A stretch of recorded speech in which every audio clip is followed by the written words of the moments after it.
Hello, everybody. How are y'all doing today on this fine sunny day? It's another hot, of course, it's another hot or mediocre, warm.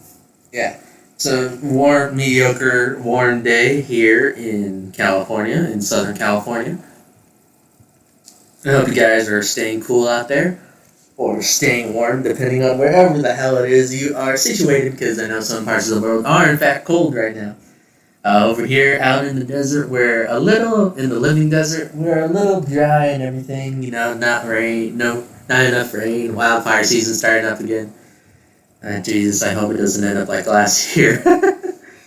Last year looked like smog had come to town and just set the hills on fire, the mountains on fire. Jesus. Yeah. So, how are you guys doing today? You guys doing okay? I hope you are. If you're not, then I hope things go better for you throughout the rest of the day. Just a little side notes. Uh, I think for a couple, I don't know how long it's going to take, but for the unforeseeable future, on the weekends, I'm going to be absent from streaming during the daytime. I'll be on at night, most likely. Uh, at, until, because I'm kind of working on something right now. Hopefully it goes over well, and hopefully I can finish it in a tight and orderly fashion while still producing a good result. So hopefully, whatever, I won't tell you what it is, but hopefully, if it all goes well and everything kind of adds up and everything, and works together, then hopefully, sorry. Well, either way, until I finish this project of mine, uh, I won't be, what do you call it, around during the daytime. Like I said, I'll be on at night and everything. I'm not sure how long it's going to take or whatever, but I do hope you understand and can, forgive me during this period of time. However long it is, I'm sure that maybe it'll be worth the wait. Oh, God, I hope so. I hope it'll be worth the wait whenever I do finish it. And then I'll show you guys what it is and everything. So, yeah, that's basically it. Until I finish this project, my weekends during the daytime, I am going to be occupied doing this project. But during the nighttime, that's when I'll stream and everything. Hopefully I can finish it before school comes around back. Because then otherwise I won't be able to stream every nighttime like I have been. I'll be restricted to the daytime thing again. Because, I gotta wake up for school and everything. Lucky for me, I don't have to go anywhere. My ass is stuck back home again this fall semester. But winter and spring is gonna change again. So, we'll hit that. We'll hit that speed bump when we get there. Hopefully I can continue to do this and everything. So yeah, that's basically just it for this foreseeable future, and let's get back into reading Breach the Archangel drop. Yeah, sorry to drag that on, but it's just some stuff that I had to get out there to explain a little bit and everything. So yeah, forgive me. Alright, let's get down to it. Alright. Let's see, take a swig of water.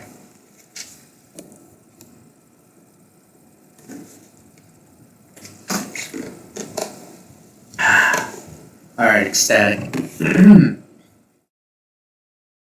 very next morning, you awake and get out of bed and take a shower. You remember that yesterday Gabriel wanted you to come by the mill by yourself. First thing in the morning, you pick up your phone and see a message from Gabriel saying, "The mill now. Bring regular clothes." You decide to let your two-piece suit and blue tie remain into the closet as you pick out your Letterman jacket and jeans. You grab your mask, just in case you run into trouble, and make your way down the lobby, where you spot Caden, also in casual attire, sitting on one of the sofas reading a newspaper. You walk up to him, and he pulls down the newspaper as his eyes meet yours. "What took you so long? I've been waiting for half an hour." He smirks as he gets up from the sofa. The two of you walk to his SUV, and he takes you to the mill. The mill, 7:49 a.m.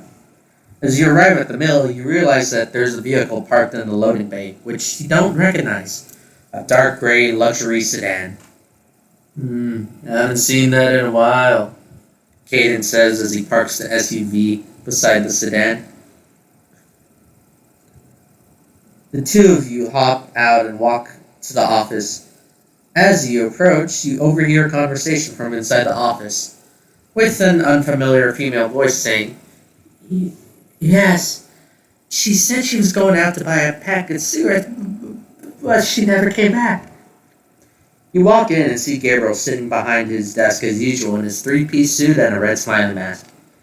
He looks up at you and Caden, then he puts his hands and signals. Then he puts his hands and signals for you to come in. You see an IV standing behind him with blood and saline running to his hand. You also see Butch, one of Greg's assistants, is sitting on one of the couches in the room. He looks over to you and Caden, then gives you a smile and a nod. Hey, Butch, Caden says as he takes a seat beside him. What's up, Daddy-o? Butch replies as you take a seat behind the woman. Sitting across from Gabriel was a lady with short, dark brown hair. Brown eyes, probably in her early 40s, with a concerned look about her as she eyes both you and Caden. Her eyelids are damp, and her bloodshot eyes shine as if she's been crying. Don't worry about them, Miss Caulfield. They're my colleagues, Gabriel says, catching Miss Caulfield's attention. You said that your daughter's still 16? Yes. She turns her gaze back to Gabriel. Her birthday's in a few days, and I'm worried sick about her. Her look of concern bends into a frown. She's been hanging around with that gangster gal. I told her to stay away. She angrily looks around the room, gripping the tissues in her hand tightly as she sobs. This person she's been hanging out with. What's their name? What does she look like? Gabriel asks. Her name's Sarah. She wears thin black jackets a lot, and sometimes a suit, she says, gazing off into the distance. A suit? What color? Gabriel asks, tilting his head. It varies. Sometimes it's blue, sometimes it's brown, but it's always a dark color, Miss Caulfield says. Why? Do you know who she is? I may know who she works for, Gabriel says as he nods to Caden. Caden sighs and gets up. He walks over to a cabinet labeled S through U and pulls it open. What's her name again? He asks. Sarah. I don't remember the last name, Miss Caulfield says. Caden hums as he runs his fingers through a few files before pulling some out. We got 3 Sarah's file. He puts the files down in front of Gabriel. Gabriel opens each of them and shows them to Miss Caulfield. Which one is she? He shows her the pictures of each person. One of them is a young woman with black braided hair. Another is an older woman with dark gray hair. And the last is another young woman with light blonde hair. That one! That's the bitch!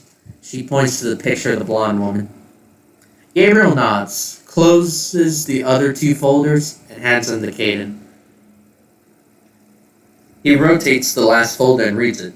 Sarah Goldman, suspected drug dealer, outfit soldier, works part-time at Dominique's Pizza. Drug dealer? My daughter's been hanging around with a drug dealer? She exclaims. She leans against her chair, surprised, concerned, angry, and bewildered at the new information she's been given. No wonder she's been missing, she says to herself, putting her hands over her face. How could I be so stupid? It's okay, Miss Caulfield. Gabriel gets up, slightly grunting in pain as he grabs his IV stand and walks around his desk with it. And catching you off guard. Sorry. And catching you off guard, Gabriel appears to be wearing a green and blue Scottish kilt that's been hidden behind a desk the whole time. You'll have your daughter back for her birthday, he says, putting his hand on Miss Caulfield's shoulder. Bowman looks up and sees Gabriel in his kilt, and she stares at him, confused but glad. Gabriel's trying his best to maintain composure, but you can guess just how much pain he's currently in. Don't ask about the kilt, please. Just go home and get some rest. We'll take care of Sarah Goldman and bring your daughter home, Gabriel says as Miss Caulfield rises from her chair. Thank you. Father Murdoch's told me I could trust you, she says, shaking Gabriel's hand with a concerned smile. You're welcome, and please, send Father Murdoch my gratitude, Gabriel says as he walks the woman out of the office. Now, if you don't mind, my colleague will have to blindfold you and take you back home. He looks to Butch. Butch gets up from the couch and pulls the blindfold out of his pocket. Oh, sorry for the blindfold, Miss Caulfield. It's just procedure. Miss Caulfield smiles warmly. It's okay. Just please find my daughter. She looks to Gabriel, who nods as Butch wraps the blindfold gently around the woman's eyes and ties it behind her head. Oh, thanks, Gabe, Butch says, patting Gabriel on the shoulder, prompting a low, painful grunt from Gabriel as he leans to the side. Right this way, miss. Butch leads the woman out of the office to the sedan in the loading bay. Gabriel closes the door and looks at both you and Caden. Don't ask about the kill or the IV. He walks with his IV stand back to his desk, grabs a key, and throws it to Caden. Caden, drive us to Vanport Tower. Caden catches the key and stares at Gabriel. Wait, what? You heard me, Gabriel says. Oh, Christ. Oh. Man. This point I should become the Sandman, given how goddamn often I yawn. You heard me, Gabriel says as he opens one of the drawers and picks up a blue Baltimore Balmoral bonnet before closing it again. We don't have much time before the Corrigan leaves for Los Angeles. He pulls the IV out of his wrist before locking the door, cutting the flow and walking to the door. You do realize that we just fought our way up and down the tower and barely survived, right? Caden asks as he follows Gabriel out of the office, with you behind him. What we did yesterday stirred up some conflict. I need to calm them down before they start sending task force at us, Gabriel says as he walks over to the SUV. The Corrigan has agreed to talk to me, but we can't just waltz in there with our uniforms on, he says as everyone gets into the car. Man. Third one. Caden gets into the driver's seat, and you hop in the back as Gabriel takes the front passenger seat. Are you not gonna need the IV? As long as you don't tell Raquel, I'll be fine. He takes off his mask, revealing the balaclava he always wears underneath. He picks up the blue Balmoral bonnet and puts it on top of his balaclava. He takes apart his three-piece suit, folding it neatly before putting it in the back seat. Grab the uniform on the seat behind you, please, he says to you. You reach back and find a very soft, elegant, and well-kept black ceremonial military suit. You hand it over to Gabriel, who promptly puts it on and buttons it up. From now on, until we leave the premises, you will address me as Colonel. Yes, sir, Colonel. Caden mockingly salutes Gabriel as he continues driving. Vanport Tower, 8:08 a.m. After a few minutes of driving, you finally see the huge Vanport Tower in the distance, with a giant white V on its front. It brings back some painful memories. Gabriel looks at both of you and Caden through his balaclava and says, "All right, drop me off at by the lobby. You two park underground. Use this card." He hands Caden a key card, courtesy of Bishop. As soon as you can, get up to the top floor and get to the penthouse. Just say that you're with the Colonel. You got it, Colonel. Caden says as he drives up to the front of the giant tower. Gabriel gets out and Caden starts driving towards the basement parking lot. Just as you're about to get around the corner, you spot Gabriel taking off his balaclava. But before you can see the face underneath, you lose sight of him. Caden drives towards the gate and stops by the guard post. The guard rises from his chair and scans the car as Caden lowers the window. Morning, Caden says as he hands him the key card. Morning, sir. The guard says as he takes the key card and swipes it through a card reader, then hands it back to Caden. Have a good day, Mr. Wayne. Thank you, Caden says as he raises the window back up and the gate swings upward. He drives into the basement parking lot and finds a spot. Alright, this is gonna be awkward, he sighs. Whatever you do, don't make eye contact. Caden opens his door and gets out. You get out and follow Caden as he walks towards the elevators. Still to remember what happened yesterday. And as you approach, you can see that some of the walls and broken glass windows are still being repaired. The number of guards have doubled, but none of them seem to recognize you as you both walk up to one of the elevators. Caden presses the button, and unfortunately, the elevator is way up at the 60th floor. You sigh as you wait for it to come back down. While you wait on the edge of your peripheral vision, you spot a guard armed with a submachine gun and a ballistic vest walking up to you. You try to keep your cool as he strolls closer to you.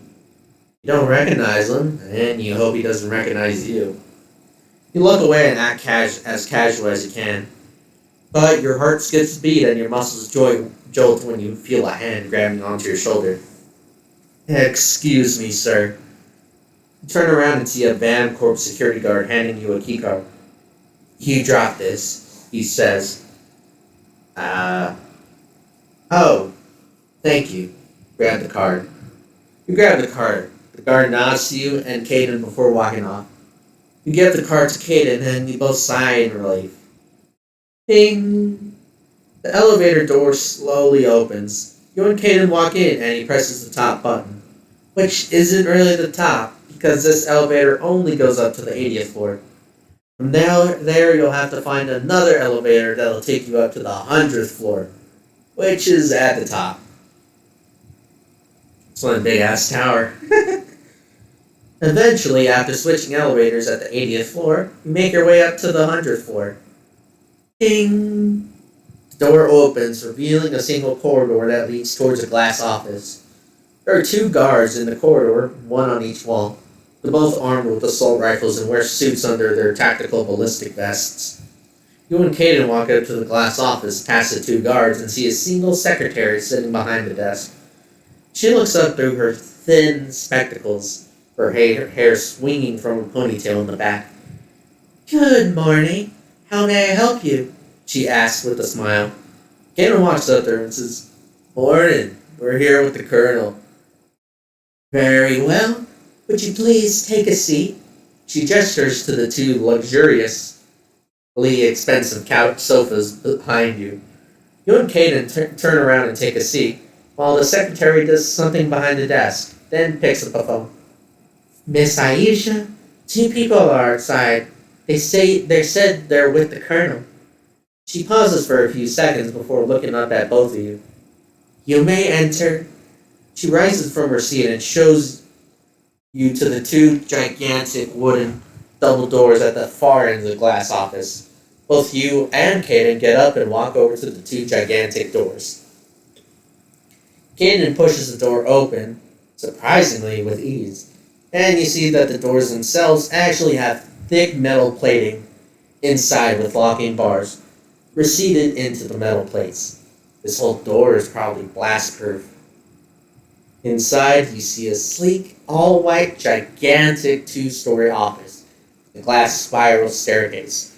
In the far corner that leads up to a platform of tall and rich bookshelves with reading chairs and glass end tables, dwarfing the glass office you just came through by comparison. At the far end is a huge glass window spanning about 15 feet tall and more than 40 feet wide. The walls are decorated with portraits of men and women in business suits. On the far end is a shelf of many curiosities, accompanied by a few glass tables, sofas, chairs, a coffee machine, a chess table, huge TVs, and sculptures probably worth millions of dollars in what is essentially a living room in a huge office. In the center of it all sits a woman behind a sleek marble desk, wearing a hijab that covers most of her head and neck, except the face. The silver and gold silk hijab is lined with what appears to be jewels. Jesus, this lady's ballin'. She wears a sleek white business suit beneath her hijab that reveals nothing besides her hand. She looks up at both of you and says, "Welcome. Please come in. Come on in. Please come on in." She points at the two empty chairs. Sitting across from her is a man in a ceremonial military clothing and a green and blue kilt, along with a balaclava and a dark blue bonnet. It's Gabriel. You and Caden walk in and take a seat in front of the woman, and she smiles warmingly at you. "Welcome. My name is Corrigan Fitra Aisha, Corrigan of every Vancorp facility here in North America. Thank you for coming," she says with a hopeful tone in her voice. Gabriel looks at both of you and says, "She may look all innocent, but she just berated the hell out of me for what happened yesterday." "Gabriel, your mouth better stay shut for the next minute until I ask something of you," she says, turning to Gabriel, still maintaining her smile and hopeful tone. Gabriel quietly sighs. "I'm sorry." Corrigan looks back to both of you and says, "So, yesterday I was downtown talking with the chief of police in the beautifully wonderful and safe city of Chicago." Ah, that's full of shit. Now I know you're full of shit, lady. Chicago's not a very safe place. "When I got the call that someone came in and shot up my tower, killing a handful of my security officers." You see Caden scratch the back of his head nervously as he looks down at his feet. You look back at her, and there's something about this woman that really gets to you. You feel somewhat uneasy being in her gaze. "I am afraid of nothing. I know no fear." Ignore all the screams that happened in Minecraft. "To my surprise, someone managed to break into the tower, kidnapped somebody, and left a trail of dead guards, my guards, and other local criminal organization members along the highway." Then she looks at Gabriel and says, "I was even more surprised when one of the guards mentioned the people responsible were wearing suits and blue ties, and one of them was wearing a red and white smiley mask." She gazes accusingly at Gabriel, expecting a reply. "I can explain," Gabriel says. "Please do," the Corrigan replies. "First of all, I'm sorry, Aisha," Gabriel says. "You should be," the Corrigan nods. "One of your customers, Andrew Porchard. He was Don Lavadenci's stepbrother, and we need to get our hands on him because Don Felipe Lavadenci knows his bounds. He doesn't mess with our convoys and insurance holders. We won't send Charlie Company knocking down his compound gate. He knows not to piss us off. Unlike you." The Corrigan leans back in her chair. "I'm sorry, I tried my best to keep things stealthy and non-lethal. But I knew the second they know I'm here, your guards would stop at nothing to capture us, and I couldn't risk that." "Those people had families. You're lucky they had a generous life insurance policy." She taps her index finger on the marble desk. "You're lucky we know each other," she sighs. "I'm sorry. How's your mother?" Gabriel asks. "Doing well, thank you. She decided to live in Paris." She gives a faint smile. "How's Rama?" "He's handling the military life quite well, surprisingly." She looks down at her visibly expensive gold and silver lined marble desk. "Gabriel, I can't thank you enough for what you've done for this company. But I have to ask you to please stop killing our employees and attacking our facilities." I promise you, it's just this one time, Gabriel says, clasping his hands together. Right? He looks at both you and Caden. Totally won't happen again, man. Caden says. Gabriel looks at you expectantly. I'm sorry for what happened yesterday. I came here both to apologize and to inform you of something, Gabriel says, clasping his hands in a plea. It's about Los Angeles. Hey, Debbie. What about it? Aisha leans back, throwing her arms over the shoulders of her seat. Just a warning. I'm gonna go there in a week or so once I'm done here. And we'll most likely be shooting at a few people. Gabriel intertwines his fingers and chuckles nervously. As long as it's not my people, or any innocent civilians, or anyone who bought our insurance, I'll allow it. Aisha gives a nod of approval. Who exactly will you be shooting at exactly? Wait, who will sorry. Who will you be shooting at exactly? She tilts her head curiously. The Unity cartels. Los Unidad. I'm gonna need to push them out of Los Angeles. If you don't mind. You hear a slight chuckle as Aisha leans back in her chair and shakes her head with an amused smile. Yeah, good luck with that. You're gonna need help, and I'm guessing that's why you're here in a skirt. A white smirk stretches across her face as you hear Gabriel nervously chuckling. Yes, I need your permission and support. Gabriel guiltily clasps his hands together, begging to the Corrigan, who merely continues to tap her finger on the table. She stares at all three of you for a few seconds before looking at Gabriel again. You know we rarely... sorry. You know we rarely go on the offensive, and you know the border's gonna have my head on the chopping block if they ever hear of this. Gabriel nods in acknowledgement as he explains. I know, but I'm sure they'll... You don't need to sugarcoat it. We both know what's going to happen. Aisha cuts Gabriel off mid-sentence. I give you information, maybe even send a handful of operatives your way, and the board's none the wiser. But I'll have you know that if they find out about this, I'm going to need something to back up my reasoning. She says, leaning in to stare into Gabriel's eyes. A cold, unwavering gaze. Gabriel stares back at her for a few seconds before answering, which is... Take out the Chicago outfit and I'll consider it, the Corrigan says. Deal. Gabriel immediately nods in reply. Good. Now get out of here. And don't accidentally kill anyone on your way out. Please. You hear Aisha sigh as she leans back against her chair.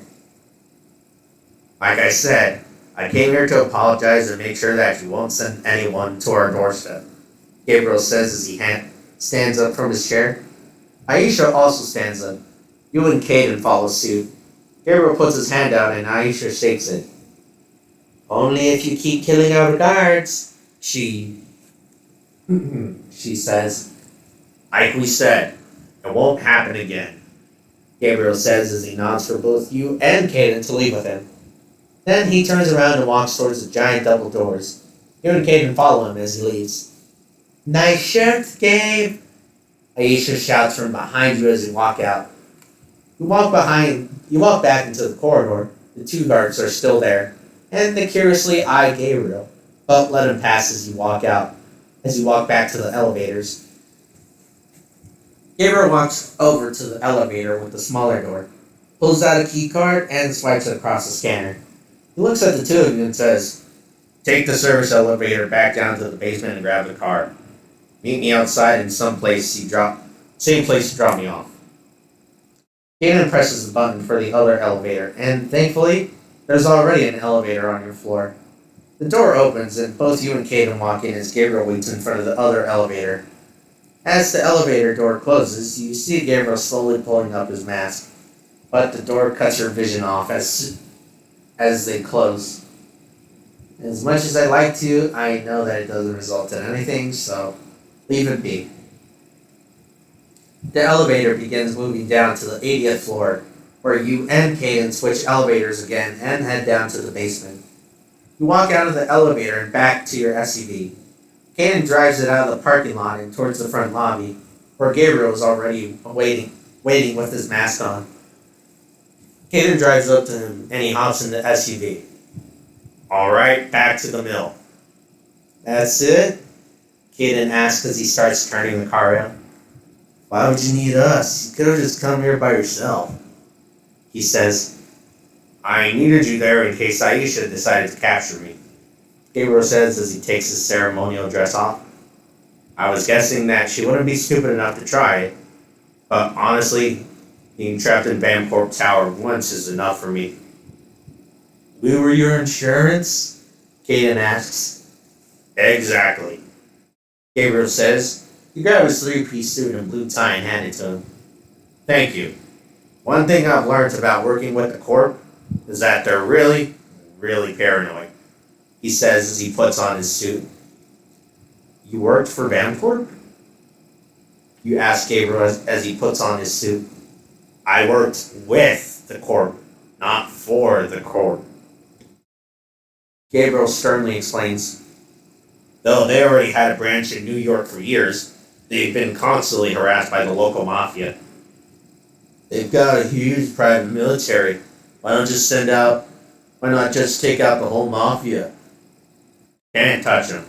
The governor could boycott the company out of the whole state if they wanted to work in New York. They had to deal with the local mob robbing their convoys weekly. But then they heard that a small-time criminal was looking to overthrow the local mob, and they immediately made a deal with him. That small-time criminal was you? You ask. Yep. Can you imagine having a huge military contractor call you up asking for help? Gabriel chuckles. They told me they'd fund me if I started working on taking out the 5 families. I was already planning from the beginning, so I took the offer. How long did it take to take down the New York Mafia? You ask. 3 weeks of planning, 2 weeks of execution. Gabriel replies. How exactly did you take over New York? Well, I basically turned them against each other at first. Raided a few drug stashes, robbed a few jewelry store rackets, planted a couple of things here and there, and everyone turned on each other. Gabriel says. Did they eventually kill each other, you ask? Well, it took them long enough to realize that they'd been played. By the time they stopped killing each other, their numbers had already been significantly reduced. And as I hoped, they decided to have a meeting to unify and work together.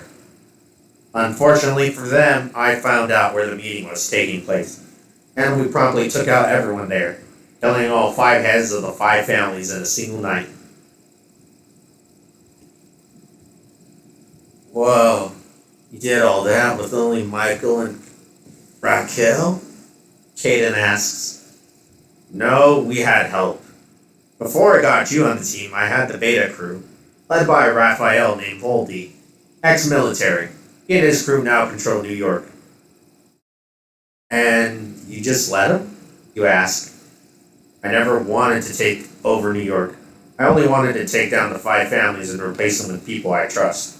He explains. Voldy and his crew, the beta crew, now run New York in a less violent way, with less drugs on the street. He's a bit of a violent lunatic, sure, but I have someone keeping an eye on him. Who? Caden asks. Someone who drives fast and shoots with a deadly aim. I trust her to keep everyone in line, and she trusts me to fill her bank account monthly, Gabriel says. You and the Corrigans sounded close. Yar. She was the head of Bancorp's New York branch. Her branch had been getting harassed by the local mob ever since they set up shop there.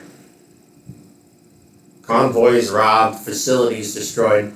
She was the one who contacted me and funded me, Gabriel says. How did she contact you, you ask? I thought it was nearly impossible to contact someone like you. It is, but Vancorp has their connections. And apparently one of their connections knew who I was. But I, still, to this day, haven't figured out who it is yet. He sighs as he looks back in the direction of Vancorp Tower. If they know who you are, why haven't they blackmailed you yet? Caden asks boldly. Because they know I can clear out their entire tower, wipe their drives clean, and disappear within a single day. And possibly reappear with a new identity, Gabriel plainly answers. What if they call Charlie Company down on you? Caden asks. Then I'll take them out. Whoever comes close. It'll probably take years, but it's possible. Anything's possible if you're determined enough. Even taking out a whole private military, Gabriel says. Again, why the kilt? Gabriel sighs and turns to you. It's a ceremonial uniform of the Canadian Black Watch Scottish Regiment. Thankfully, I have the uniform, and Mouse helped me impersonate one of their colonels. I couldn't just stroll into the towers, Gabriel. He looks back towards the road. How did that work out? Caden asks.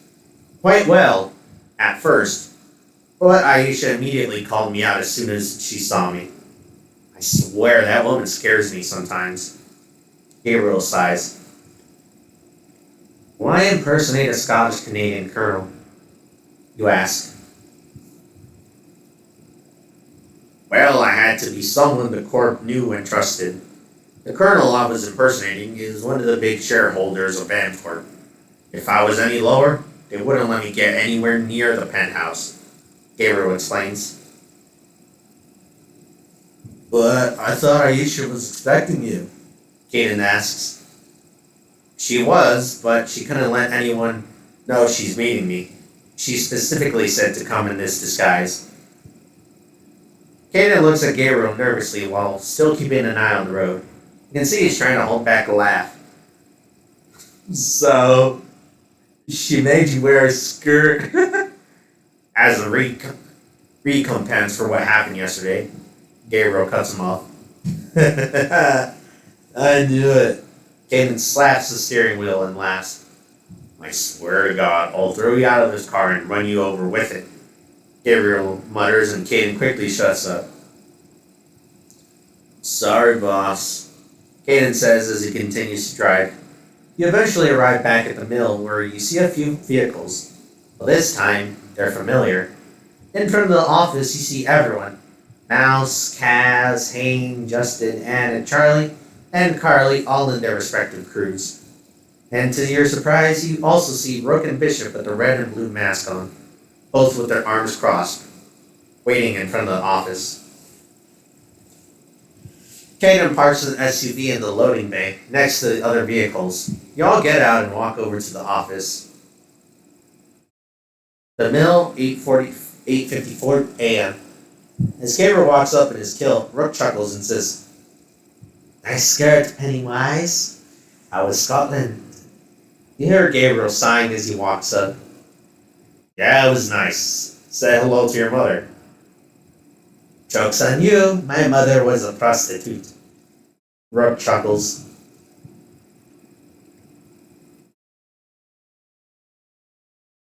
Yeah, I know. She was the cheapest one around, Gabriel says. What do you like? I like him. Is that a posh British accent? Queen of England. And her royal family. I like him. I like him. George Washington. I am the King of England. God damn it. Screw it. I like him.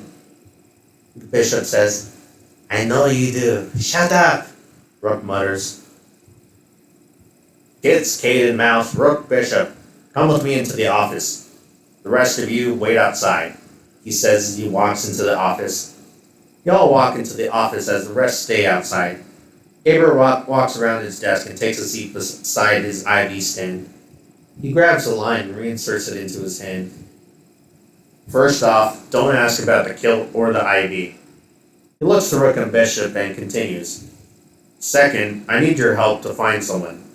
Sarah Goldman. Picks up the file that's still on the table and hands it to Rook. Think you can find her? Do you want her dead or alive? Rook asks as he reads the file. Alive. I need to find someone else, and she might know where she is. What are you trying to find? Rook asks.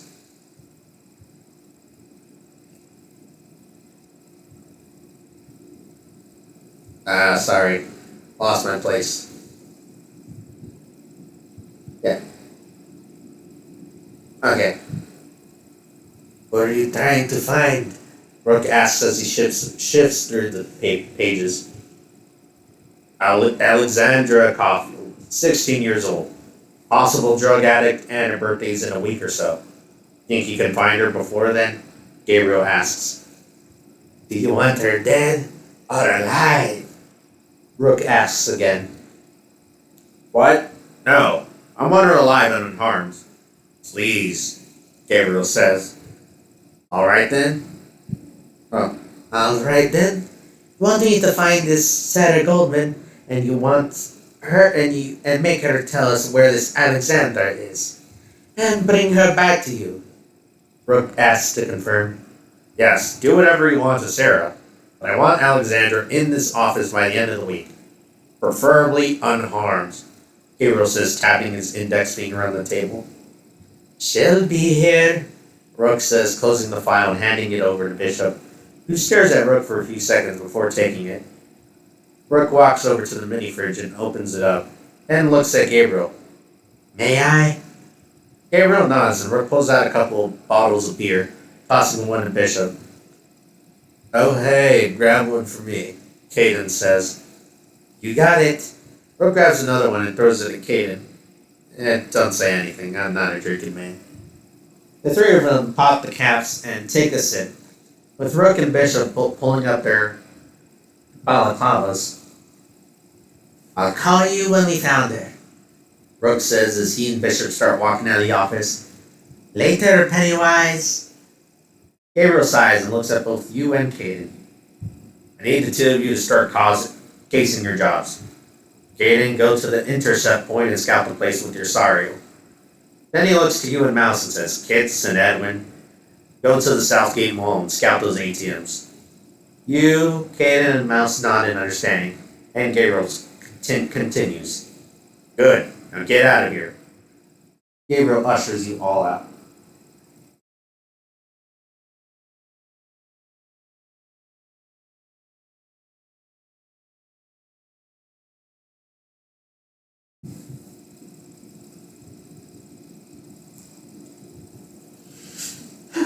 As you, Mouse, and Caden leave the office, Caden goes over to Carly and begins walking with her towards the vehicles. You and Mouse hop into the SUV and drive out of the mill towards the Southgate Mall. On the way there, Mouse researches everything he can find out about the mall and the ATM machines. He finds the mall's floor plan and starts identifying entry points and getaway routes. He's been with them long enough to know how good he is at planning jobs. He's not even in the mall yet, and he's already starting to develop a strategy. The two of you arrive in front of the mall. So, how are we going to do this? You ask.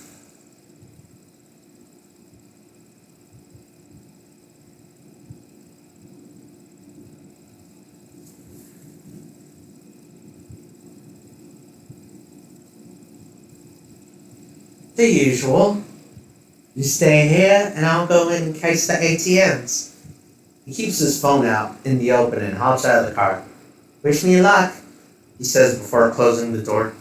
You drive off to the free parking lot and wait for Mouse to call you, or send you a text as usual. Ding! Receive a text from Edwin Free. I see the ATMs. Found entry points? I'm gonna try and find an escape route. Found a door that says restricted out access. Help! Security is throwing me out. You look up from your phone and see Mouse being pushed out of the back entrance by two security guards. He fixes his hoodie and gives the finger to the two guards before walking to the car. He hops in and pockets his phone. Let's go back to the mill, he mutters under his breath. You okay? Yeah, I'm fine. Let's just go back. Is there gonna be a problem? If we stay here? Probably. Now let's get going. You start the car and make your way back to the mill. On the way there, Mouse shows you a picture of the rows of ATM. I found our real targets. It's the red ATM. He points at the red ATM with the sign that says Crimson Trust. Now security. Asshole rent a cops with tasers. Shouldn't be too much of a problem, he says. Entrance? He shows you a picture of a closed back door entrance, and another picture of the other side, which leads straight to a middle road. Quite possibly locked at night. Shouldn't be a problem. Getaway? Same door. The road leads straight away from there. Unless we got cops on us, shouldn't be a problem. Anything worth mentioning?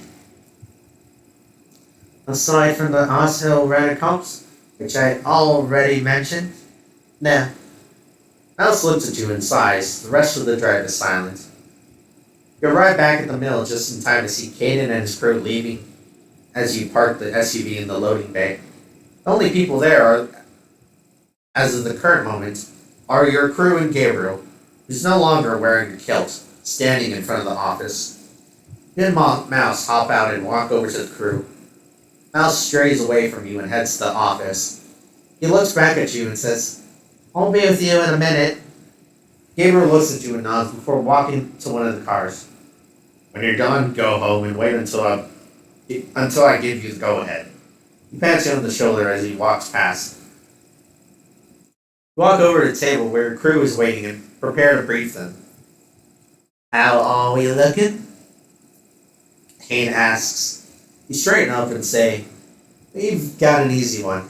A couple of ATMs, maybe more. I know it sounds boring, but listen up. There's a row of ATM machines in the Southgate Mall. Our main target is the Crimson Trust Deposit ATM. You try and remember what you've been told, and suddenly Mouse walks up to the table and drops a large blueprint of the building's floor plans. Alright, here it is. Everyone leans in as he starts talking. The ATMs are on the second floor. He shows everyone the picture of the ATMs on his tablet. We have to go in at 9, which means alarms and security cameras. Mouse pulls out his phone. I can disable the alarms, but not for long. He points at a door on the second floor near the ATMs. This is our entry point. It'll be locked. We need a way to break in. Anna raises her hands. I can get a... wrong voice. Whoops. Let me just stretch it out. Oh, there we go. Anna raises her hand. I can just crowbar it open. Kate speaks up. Or I can just shoot it open. I have a suppressed pistol. It'll be quiet. Charlie chimes in.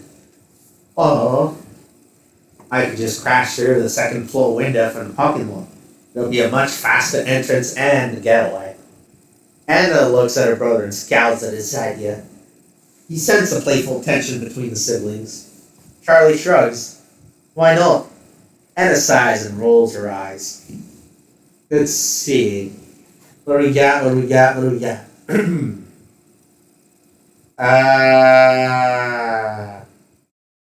What, crowbar, shoots, or crash in with the car? Personally, the car obviously sounds like the best idea.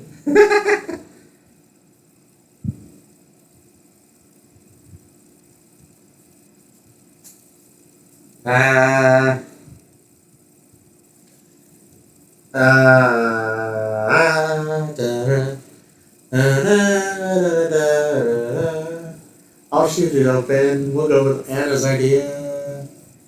Kane, you know what? We'll go with my idea. I'll shoot it open. Now shows everyone the picture of the security guards as they're forcing him out of the mall. Next, we got these wankers. During the daytime, there's about 5 of them.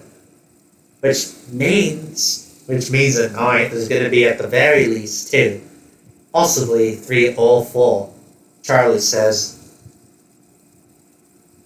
Alright, I can either tie them up or just hold them at gunpoint. Hayden says.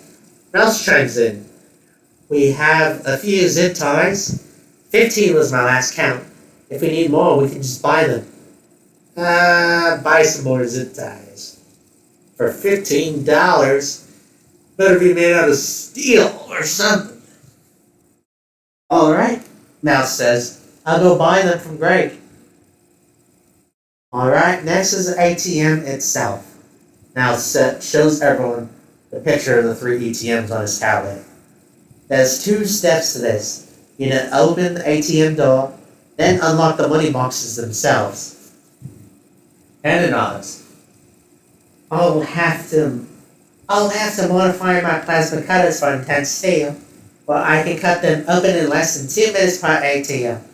Unless you want to use explosives, she smirks. We're trying to open an ATM, not blow up the mall, Mouse says. No, I mean controlled explosives. We had those, right? Mouse nods. Yes, we've got some from a previous job. We'll just go with the plasma cutter. Anna asks, how many are we going to break into? You think for a moment. There are 3 ATMs, but you only need to break into 1. Do you want to break into the others? There's the Crimson Trust ATM, your main goal. There's also another large and possibly more secure ATM from BAM Finances. And lastly, there's the small ATM from HBBC, which shouldn't take too long to unload. All 3 of them, baby. Hannah nods and starts calculating how long it'll take. It should take us less than 8 minutes, she replies. Mouse looks at you. We should be safe from the cops, even if a call goes out before you start looking at the ATM. You won't get as much, but at least we'll get out alive. At least, so that takes care of that. Last but not least, the getaway. You look at Chart. Oh, wait, no, that's not sorry. Alright, so that takes care of that. Last but not least, the getaway. You look at Charlie. Charlie nods and says, we use the postal van. I'll start driving the routes until I find the fastest one. Alright, so that's a wrap. Mouse clasps his hands together. All we need to do now is prepare the necessities and wait for Gabriel to give the go. Mouse starts cleaning the table. As everyone starts preparing their equipment and gets ready to leave, you hear a door open behind you. You turn and see Gabriel walking out with his rifle and heavy combat vest packed with magazines, worn over his 3-piece suit and blue tie. Gabriel walks over to you and asks, are you done with the planning? You nod and he quickly looks over to Mouse and says, Mouse, I need you to stay here and wait for Caden. Help him plan his job. Then he looks back at you. You can go home now. Wait until I give the go. Should be in about 3 days. Just then, a car swerves into the loading bay of the mill. It parks beside your SUV and both its occupants, Caden and Carly, hop out and start walking towards you. Speak of the devil, Gabriel says as he slings his rifle over his shoulder. You done with the table? Caden asks. I'm done. How's your casing? It was good. Some cop came up and was about to give us a ticket for parking in a no parking zone. But I handled it, Caden says. Didn't use your gun on anyone, did you? Gabriel asks. Nah, just my silver tongue. Caden pulls out a notepad and sets it down on the table alongside his smartphone. Gabriel looks at Mouse and says, Mouse, you help Caden plan. Then he looks at you and says, go home or stay here if you want. I have a few things to attend to. What do we know about the cartels? Sorry. Caden asks. We can handle them. Though we'll need help. Caden says. The two of them look at each other and nod in symbiotic understanding. Call in the beta crew. Tell them they have a job to do. It's about time they did something serious. Gabriel tells Caden. Caden nods and writes it down in his notes. Anything else? He asks. That's all. Now, if you'll excuse me, I have an old friend to visit. He nods to you and Caden before walking past you towards the sedan parking in the loading bay and out the gates of the mill. Caden looks to you and says, are you going to go home or do you want to wait here? Mouse looks at you and says, you go on ahead. I'll catch a lift home. No, I'll wait for you. Oh, okay. Mouse says as you walk over to the couch in front of the office and take a seat. A few of your own crew take off while some stay and wait for the others. You sit there waiting as Caden and his own crew plan an armored car heist with Mouse. Listening in from a distance, you hear that Caden is planning to hijack the truck at an intersection during the red light. They plan to blow up the tires and throw a smoke bomb in the cabin after blowing a hole in the window with an armor-piercing incendiary slug from a shotgun. They finally wrap up, and Mouse walks over to you and says, well done, let's go home. You nod and walk over to the SUV together. You drive out of the mill, then back to the apartment. Safe House apartment, 11:08 a.m. You and Mouse arrive back at the apartment. You still have 3 days left to spend before the heist. As you walk into the apartment, your phone vibrates. You pull it out of your pocket and check for notifications. You spot a new message from Greg and you open it. It reads, new shipment at the store. Come by anytime. GGG. You close it and check the time. It's currently 11:08. What would you like to do? Hang out with a crew member, of course. Hey. Hello? What's up, kids? You tell her that you want to hang out, and she says, oh, I'm sorry. I'm a bit busy right now. Tell you what, though. Meet me by the McDonald's near Southgate Mall. Just wait for me there. You said you were busy. Yeah, but not for long. Just go there and wait for me, she says. All right, I'll see you there. You shrug, hang up, and get yourself ready. Will you be bringing your nuts? Okay, now. Yada, yada, yada. All right. McDonald's, Southgate Mall. You arrive at the parking lot of the McDonald's as you were instructed. You turn on the radio and wait for Hayne. You listen as... Oh, God. You listen as the radio plays the song Honey Love by the Drifters. A few people, families, come and go from the restaurant. Some of them give you suspicious looks. Perhaps because you've been waiting in the parking lot, not doing anything. Hayne is nowhere to be seen.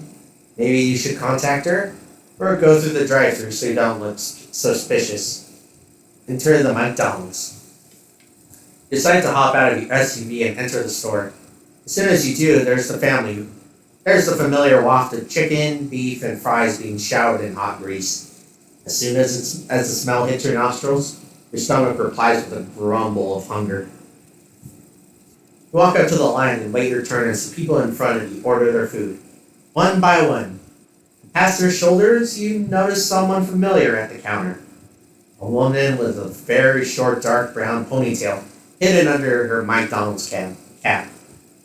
As the line in front of you shortens and you get a closer look, you realize that you recognize her by two things. Her casual smirk and her voice. It's Hayne. You hardly recognize her with a McDonald's uniform and hat on, sporting a ponytail. As the last person in front of you orders, she looks past the customer and your eyes meet. She gives you a smirk before returning to the customer in front of you, taking their order. They finish and you finally walk up to the counter. He looks down with shame and regret. And the man behind her shouts at her, Alice, Number nine's ready.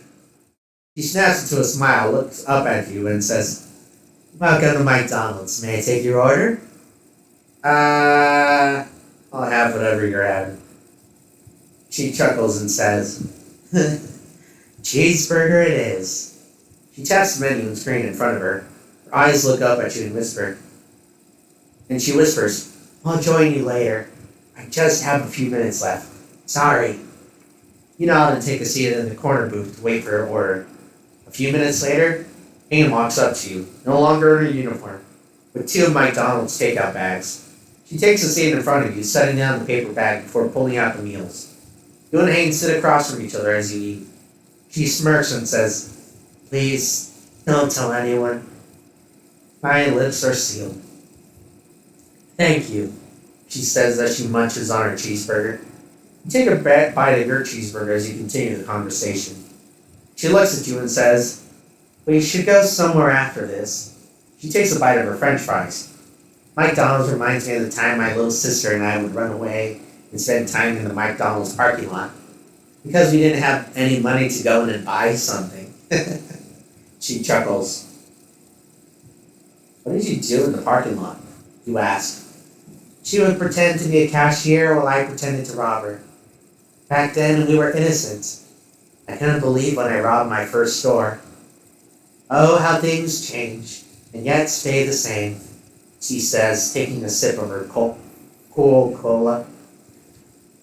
How long have you been working here?" "Ever since I set foot in Chicago, which was 5 days before you came along," she says. "Gabriel set me up with this. It's not much, but it's something." She sips her cup of cool cola. "I also worked part-time at Dominique's Pizza for a little extra. That didn't really go anywhere, so I quit that one." "Does everyone have a side job?" you ask. "I guess so. I know that Kaz is a personal trainer at the gym, and Justin works as an IT consultant. Don't know about the rest, though." "I heard them calling you Alice." "Yeah, that's my legal name, Kits Jones," she says with a wink. "Allison Tuggy, high school graduate, patty flipper, and cashier at McDonald's." She sighs. "Everyone in the crew has a legal name, except probably Gabriel, Michael, and Raquel." "You're a high school graduate?" "I'm supposed to be. I've actually tried going to college. Didn't work out. Went and joined the police instead," she says, munching on her meal. "Do you like working here?" "Honestly, no. Not the kind of person who takes shit from anyone. And taking orders is just something I don't do very well. But the pay is good, so I'm fine with it as long as they pay me." "What about Gabriel? Don't you take orders from him?" "I do, but he also takes suggestions from me. He listens to me, not just barking orders whenever he wants to. Plus, he doesn't really expect me to obey every word he says." She takes a bite of her fries. Eventually, she finishes her cheeseburger. "And you finish your cheeseburger as well." She packs up the wrappers. "Throw away your trash. I know the janitor. Poor guy's working 2 full shifts, but only getting paid for one," she says as she throws her garbage into the trash bin. "Let's go. I need to be somewhere in a minute." You do the same with yours, then follow her to the front door. You walk behind her as she passes the janitor by the exit. The janitor smiles humbly as she pushes the door open for Hank. "Thanks, Jay. You have a good day." "You too, Alice. Have fun with your date," he says with a smile. "He's not my partner. I'll see you around," she says as she walks out. Jay shrugs. He looks at you and says with a wide smirk, "You two have a good one." You nod as you walk past. You and Hayden walk through the parking lot, and as she puts her black leather jacket over her white shirt, she asks, "Hey, could you drive me somewhere?" "Where to?" you ask. "Not far from here," she says as you unlock the car. The two of you hop in the SUV and Hayden points to the bridge leading into central Chicago. You start the car and drive out to the parking lot towards the bridge. Merely a few minutes later, with Hayne guiding you, you arrive at the side of the start of the bridge, in front of an entrance that leads to a pathway below the bridge. Hayne looks at you and says, I need you to do me a favor. Go down there and wait for me. Okay. Thank you, she says with a sincere smile. Just please go down there and keep him busy. She says as she opens your door and pushes you out. I'll be with you in a sec. You'll know it's me when you see it. Confused by her words, you don't even get a chance to reply as you're being pushed out of your own SUV. Then she slams the door right away. Can't really see what she's doing through the tinted windows, but she seems to be waiting for you. Without much of an option, you shrug and decide to go through the metal gates, down the walkway and around the corner to a catwalk beneath the bridge. As soon as you turn the corner, you see a man in a hoodie smoking rolled up cigarettes. He turns to you nervously, then eagerly pulls the cigarette out of his mouth and flicks it away into the river. Litterbug. Hey, you Mr. Brown? Clearly this man is expecting somebody. How should you handle this? Nod. You nod in reply. He looks around nervously as he continues. Hey, okay. Man, listen. I got the stuff you wanted. He pulls out a few prints of pictures from inside his hoodie and shows them to you. You take a look and you realize that all of them are pictures of men and women. One in every picture, naked as they're lying on a bed. Some of them crying, the rest looking away in shame. As you're looking, you spot one that's familiar. A woman naked on the bed, trying her best to cover her nude body, crying as she looks at the camera. She looks somewhat like Hayne, but different. When you reach out to grab the pictures in order to get a better look, the man pulls them away and says, Hey man, now you know I got the stuff. You got the stuff I asked? You have no idea what stuff he's talking about. I flew all the way from Canada for this, man. You got the drugs or not? He asks. Just then, you look past him and see Hayne in his zipped-up black leather jacket, wearing a dark black hockey mask with a dark red skull on the face. She's carrying what looks like a hockey stick. She pulls down her mask as she walks up behind the man. Hey man, better not be snitching on me here. I ain't about to go to... You hear a crack as Hayne swings her hockey stick directly into the side of the man's skull. The man reels to the side before crumpling to the ground almost immediately. Ah, shit, man. What the smack? Hayne slams the hockey stick into the side of the man's stomach. Shut up, bitch, she shouts in the most intimidating voice she can muster. Ah.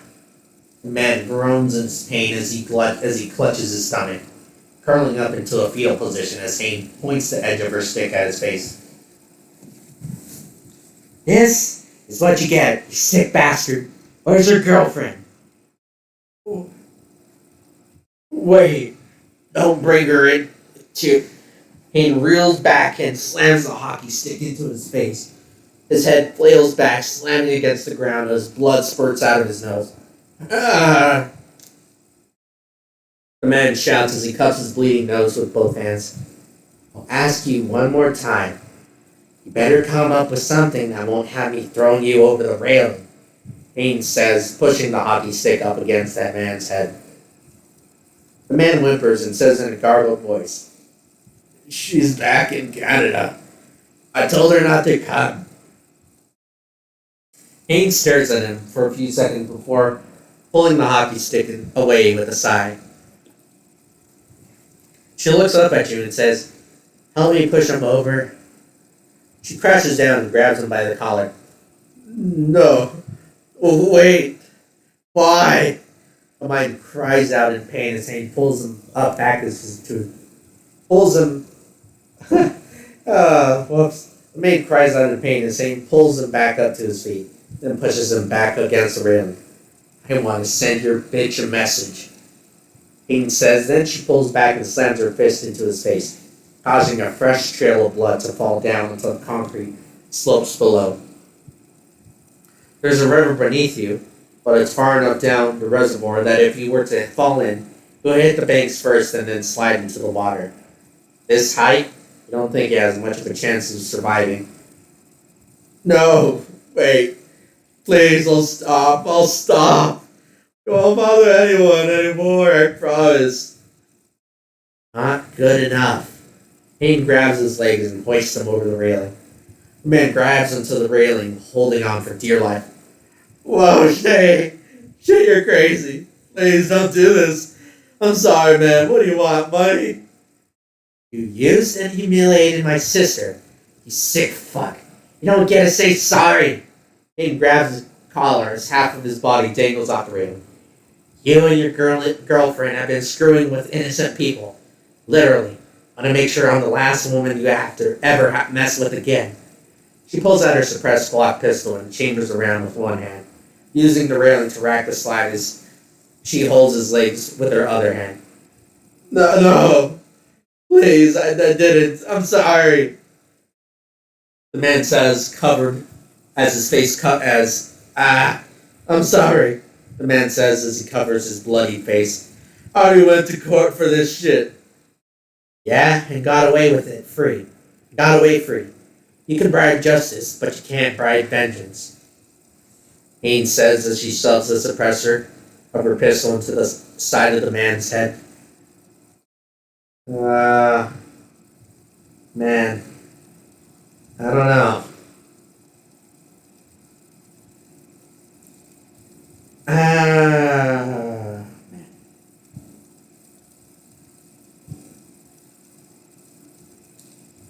Well, maybe... fuck it. The dude's a bad guy, whatever. He's probably not going to stop if we let him go back to Canada. Push the man over.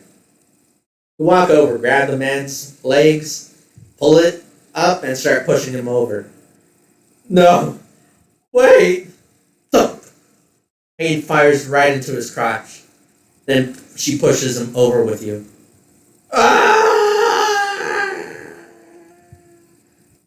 He lets out a high-pitched scream as he's thrown off the railing. Look over the side and hear a loud crack as his body hits the concrete slopes of the riverbank.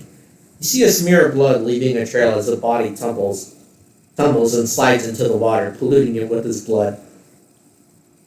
Hayden pulls out a handkerchief and wipes the blood off the edge of her suppressor. She looks at you and smiles. Let's get the hell out of here. Two of you walk back to the SUV. You hop into the driver's seat, and she hops into the seat next to you. You put the car in reverse and drive back to the road before moving on. She rolls down the window and takes out a cigarette. She lights it and smokes it out the window. Hey, can you drop me off at my apartment? I'll show you where it is, she says. What the hell just happened? I needed you to distract them long enough for me to grab my hockey gear and mask. Then flank around behind him and smack the living shit out of him, she says casually. So you used me. I know, I'm sorry, she says, looking down with a guilty sigh. I needed to let out some anger on the bastard. What did he do exactly to deserve that? That motherfucker raped my sister. Wait a second, can I say that word on YouTube? Am I gonna get... I'm not even monetized. Am I gonna get deleted? Oh God, I hope not. That motherfucking raped my sister, she says, then takes a long drag off her cigarette. He and his girlfriend went around Ontario and Winnipeg, luring in men and women before forcing them to have sex, filming it and taking pictures of it, selling them online for blackmail. Wow. You said he went to court? Yeah, asshole got away scot-free due to lack of evidence. She takes another long drag of her cigarette before throwing it out the window. I got the call from my sister after they left her in the street. Naked. Had a friend track him down, bore him here with a drug smuggling deal. Now here we are.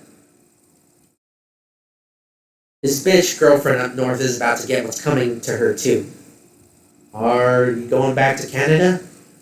Nah, I'm gonna make a call and see if my friends can pay her a visit. Oh, it sounds like we got rid of someone really bad. Yes, I know we let go of Don Lovedenchi's stepbrother, but he just seemed like a druggie.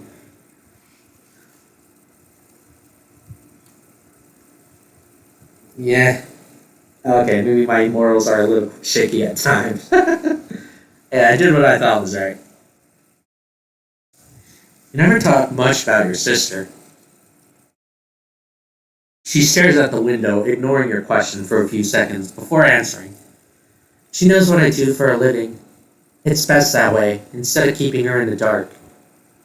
What does she do? She's a doctor, she says. She's up there saving lives while I'm down. Oh, sorry. She's up there saving lives while I'm down here taking them. Haynes smirks at herself. Where's she now? At home, back in Canada. She's safer there than here with me. We still keep in touch, but not much. I still keep an eye on her from time to time. How come you're not with her? Because I'm dangerous, hot-headed Canadian with daddy issues. I never fully understood, but does anyone exactly know 100% what daddy issues are? Is it just a thing where you, I don't know, you don't have a good relationship with your father?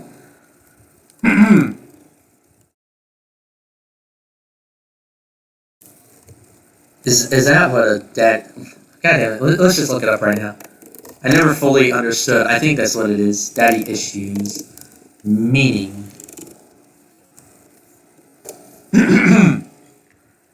I don't care. Just give me Urban Dictionary. Urban Dictionary is a reliable source. Daddy issues. When a girl has a messed up relationship with her dad, usually the father's fault. Either he left or is acting like a total bitch. As a result, the girl might be attracted to older men or men with anger issues if her father was an angry man. And sometimes will stay in an abusive relationship because it would just feel like home. If he left, don't ever blame yourself for him leaving. He just missed the best thing he could have ever had. Person 1. Yeah, dude, my dad's fucked up. He left me for money, drugs, alcohol, a younger woman, and now I'm attracted to older men. Person 2. I'm sorry, dude. That must have been hard. Person 1. Yeah, I have to go to therapy. Person 2. Well, you already know that you have daddy issues, so that's a start.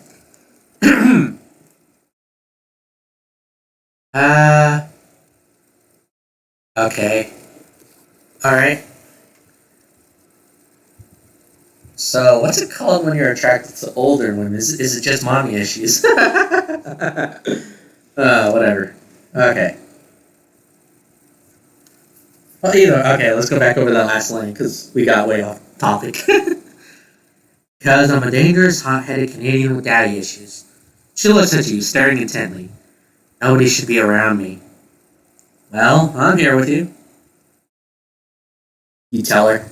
She continues to stare at you, but her frown turns into a smile as she looks away. And I thank you for that. So, what was your first big job? Depends on how you define big. Though for me, it would be my first job with the Archangels. A piggy bank chase, Haynes says, referring to the slang for armored car robbery. Is that really slang? Huh. I guess I'll just take their word for it. I ain't looking that up. Three different three different piggy banks in 3 different states, all in one night. Craziest first time of my life. She smirks. Who were you with? We took the Northern Piggy Bank, she says. Me, Gabriel, and Caden. It was the first time I worked with true professionals like Gabriel and Caden. It was mesmerizing watching them do it. They all knew what they were doing. What were you doing on the job? I was the shotty, she says. I had a shotgun. As soon as the armor car stopped at the light, I ran up, blew a hole in the window with an armor-piercing slug. Gabriel threw in a smoke grenade, and we just waited till they came out on their own. I cuffed them, held them at gunpoint, while Caden and Gabriel unloaded the cash into the getaway car. Then we scrambled. How much was the take? $150,000 each, she smirks. How are you liking? How are you liking Chicago so far? It's nice, feels like home, but more dangerous. I like it. She smirks. Been making friends with the locals? Not much. Besides, golf at the Ass Rocket and Jay at the McDonald's. I was mugged a few days ago. She says, Really? Is the mugger okay? You chuckle. Yeah, I sent him to the hospital after he shot himself in the foot with his own gun. He also lost some of his money. She giggles mischievously. So, where exactly do you live? It's pretty close, right around that corner. He points to the intersection in front of you. You turn the corner onto an suburban street. He points to the building on the right and says, Right there. You park the car at the curb, and Hayne hops out. All right, home sweet home, she says. So this is where you live, you ask. Pretty much. Come on, let me show you, she says, inviting you in. You hop out and follow her inside, making sure you lock your SUV first. It's Chicago, man. You're probably going to get jacked. As you walk inside, you smell the very pungent aroma of alcohol roaming around the air. Sorry about the smell. I haven't put away my bottles yet. It's not usually this bad, she says. The living room is a bit of an organized mess with empty bottles, a laptop, and newspapers laid in front of the couch on the coffee table. Under a flat-screen LCD TV, Hayden goes over to the kitchen room and takes a seat on the couch. Take a seat. I gotta call my sister. You look around, trying to find the most comfortable-looking place to sit. You realize there's nowhere else, so you take a seat next to her on the couch. She puts her phone to her ear, and you can hear the conversation start with a female voice on the other side. You can't make out what she's saying, though. Happy? It's me. Yeah, I'm fine. How are you? Yeah, remember that guy you told me about? The one who used you? It won't be a problem anymore. Her smirk turns into a frown. Happy. He used you. Humiliated you. Why do you care? He's dead. You won't have to worry about... Her face turns from a frown to one of anger. I am nothing like our bitch-ass dad. That fucker deserved it. You hear the reply from the other side so loud that you can almost make out what she's shouting. Listen to yourself, Hayne. Hayne stops and stares off in the distance for a few seconds. I'm sorry. You're right. Happy. You there? Sis? She looks down at the empty bottles of liquor in front of her for a few seconds. Then she puts her phone away with a sigh. I think a hug is in order. You lean over and wrap your arms around her. Whoa, okay. She's a bit taken aback, but she lets you do it. You hold her awkwardly for a few seconds before letting her go. She leans back against the couch and smiles at you. Thank you again for driving me home. I had fun hanging out, and I'm sorry I used you, she says, looking down with a guilty smile. Stay safe, Hayne. Yeah, you too. I need time to calm down and think, Hayne says as she hops off the couch and walks you to the front door. Thanks again. Call me if you need anything. She continues, slapping you on the ass as you walk out. Have a good day. She closes the door behind you. You hop back into the SUV and drive to your apartment. Alright, and that's where we'll end it for today. Seems like a pretty good stopping point. We accomplished one of the relationship missions. Trust? You know what I mean. I'm getting it. Man. Alright. I didn't even take a water break this time. Yeah. So tomorrow I will be back. Let's see how far we can get with Advance Wars. Hopefully we can finish it tomorrow. Hopefully. Jesus. Yeah, so we'll see how far we can get with Advance Wars tomorrow. Hopefully we can finish 2 maps. Hopefully. Yeesh. Yeah.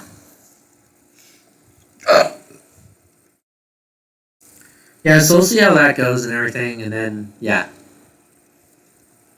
So, thank you for coming and hanging out with me today. It's always a great time whenever you guys are here and everything listening. Otherwise, what?